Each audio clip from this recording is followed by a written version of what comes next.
What can you control? A paintbrush, a video game, a basketball, a drone.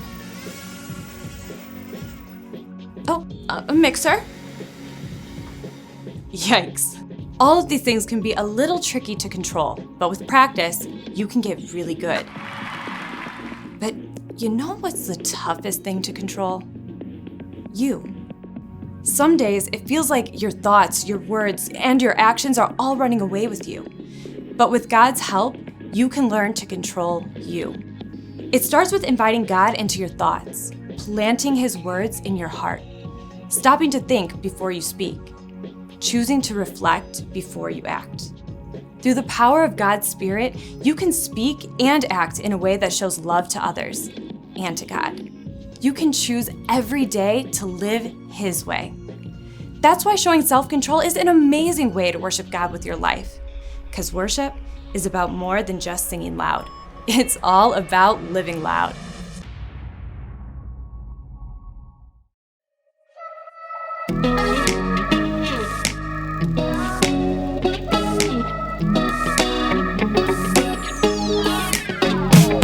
Whenever I'm in need and I'm looking for help, God, you're always there for me. Wherever you lead me, I can follow you. God, you're always there for me. Oh, God, you're always there for me.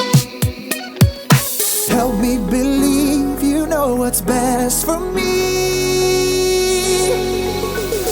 I feel it in my soul when you are in control. I got one life to live and I wanna live it your way. Oh yeah, I do what I should do when you help me choose. I got one life to live and I wanna live it your way.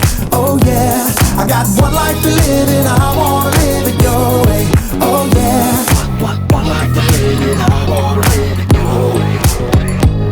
Whenever I'm lost and I don't know where to turn, God, you're always there for me. Wherever I go, you're always by my side. God, you're always there for me. Oh, God, you're always there for me. Yes, you are. So help me believe you know what's best for me. In my soul, when you are in control, I got one life to live and I wanna live it your way. Oh yeah, I do what I should do when you help me choose. I got one life to live and I wanna live it your way. Oh yeah, I got one life to live and I wanna live it your way. Oh yeah. Yeah. God, help us to be more like you. 'Cause your way is the best way.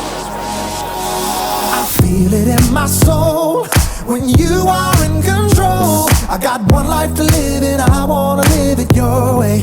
Oh yeah, I do what I should do when you help me choose. I got one life to live and I wanna live it your way. Oh yeah, I feel it in my soul when you are in control. I got one life to live and I wanna live it your way. Oh yeah, I do what I should do when you help me choose. I got one life to live and I wanna live it your way. Oh yeah, I got one life to live and I wanna live it your way. Oh yeah.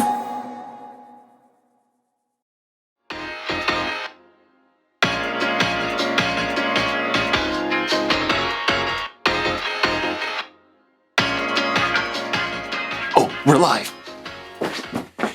Hey everybody, I'm Jacob, and I'm very excited about what's in this box. I found it online, and I had to get it. It's kind of a throwback to another era. And as much as I just want to rip into this box without thinking and just throw it everywhere, it's probably best if I exercise a little bit of self-control. Self-control is choosing to do what you should, even when you don't want to. So, I'm choosing to do a nice and slow controlled unboxing. Step 1. Very carefully cut the tape from the box. Step 2. Open the box.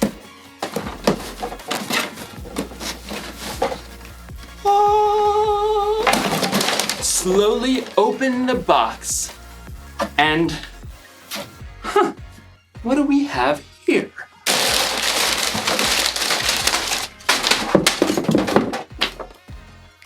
Instruction manual.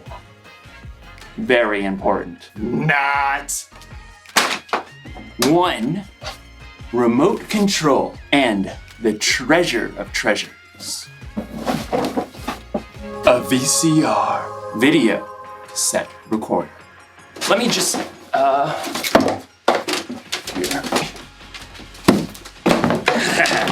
Now I can watch movies like our ancestors did. All I need is a video cassette. American Tail 2. Fievel Goes West. Sounds pretty amazing. Boop. All right, so now I just pop that. Nom nom nom nom. Oh, you know what? Where's the, oh.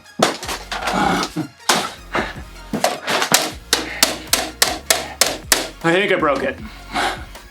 I don't understand. I thought I was prepared. I don't know where I went wrong. Oh, I have got a remote control. I can just rewind. Oh, in today's story, we're going to rewind back to when Jesus spent 40 days in the desert. Don't worry, he was more prepared than I was. See you soon. The Bible. It's 66 books of history, stories, letters, and poetry that fit together to form God's one big story. The epic adventure of how He created us and loves us so much that He made a way to rescue us. As we travel through the Bible, from Genesis to Revelation, we discover people who met God and found their lives changed forever. And now for an amazing story, inspired by the book of Luke, chapter 4, verses 1 through 13. After his remarkable birth, Jesus spent most of his years growing up in Nazareth.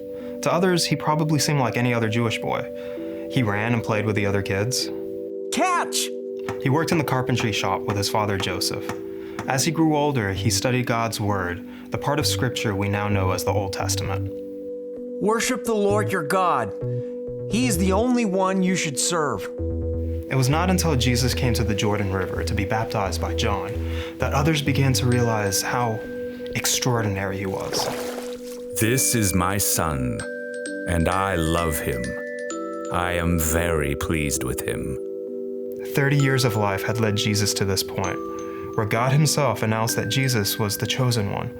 It must have seemed like the perfect time for Jesus to begin doing miracles and gathering new followers.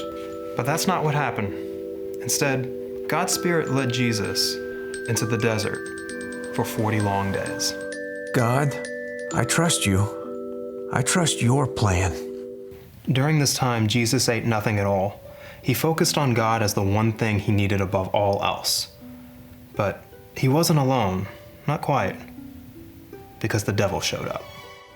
You must be hungry. So hungry. It was true. Jesus was desperately in need of food. You are human, after all. The devil refused to leave Jesus alone. He needled and tempted him at every opportunity. At the end of 40 days, he offered Jesus a smooth, heavy rock. If you are the Son of God, tell this stone to become bread. Jesus stared at the round stone. He knew as God's son, he could easily turn it into a warm, crisp loaf of bread and just tear off just a large, chewy piece to instantly satisfy his hunger. But he knew every word God had spoken. It is written, man must not live only on bread.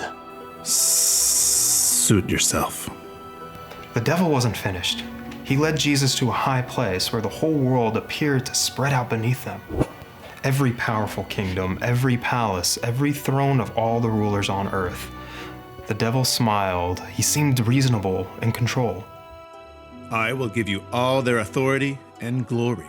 It has been given to me, and I can give it to anyone I want to. If you worship me, it will all be yours. Jesus didn't flinch. He knew he would rule all those kingdoms. And to take the easy way, he knew it would lead to disaster. And again, he spoke God's words. It is written, "Worship the Lord your God. He is the only one you should serve." The devil narrowed his eyes and readied his last shot. He led Jesus to the city of Jerusalem. They stood upon the very highest point of the temple itself. The worshippers far below looked as small as beetles. The devil smirked. If you are the Son of God, throw yourself down from here. It is written, the Lord will command his angels to take good care of you. They will lift you up in their hands. Then you won't trip over a stone. The devil's true question seemed to hang in the air. Does God really love you? Prove it. But once again, Jesus had God's own words at the ready. Scripture says, "Do not test the Lord your God." The devil seethed with rage. He couldn't trap Jesus, so he finally gave up and left, until his next good chance. When the devil was gone, God sent angels to take care of Jesus and provide everything he needed. And because Jesus spent his entire life discovering what God said, when the time came, he was ready to make a wise choice.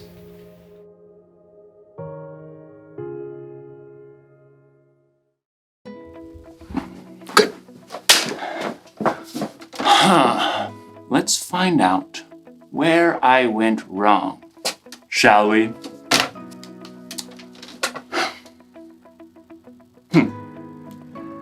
Full screen. Rewind. There. And play. Very important. Not. That was my mistake. Tossing out the instructions. If I want to use a VCR, first I have to learn how to use a VCR. Makes sense, doesn't it? No? How about this? When Jesus was in the desert, he was tempted by the devil to do things he shouldn't do. But Jesus was prepared. He used things he'd learned from what we now call the Old Testament to help stand against temptation. Most of us probably won't spend 40 days without food in the desert, but we will definitely be tempted to do things that we shouldn't do. You might be tempted to yell at your little sister. You might be tempted to watch YouTube when you're supposed to be doing your homework. You could be tempted to eat that whole pizza instead of saving some for your friends. So what do? How do we control ourselves when we're tempted to do what we shouldn't? If you want to do the right thing, first you have to learn the right thing. You need to be ready, prepared, and that means you need instructions. We can get instructions for life in all kinds of places. The Bible is an incredible place to look if you want to know how God wants you to live. And God has also placed people in your life that can help teach you the difference between right and wrong. It could be your parents, your teachers, your small group leaders. If we listen and learn, we'll be more prepared when temptation happens. So here's the one thing to remember today. Be ready to do the right thing. Learn now so you don't do something you regret later.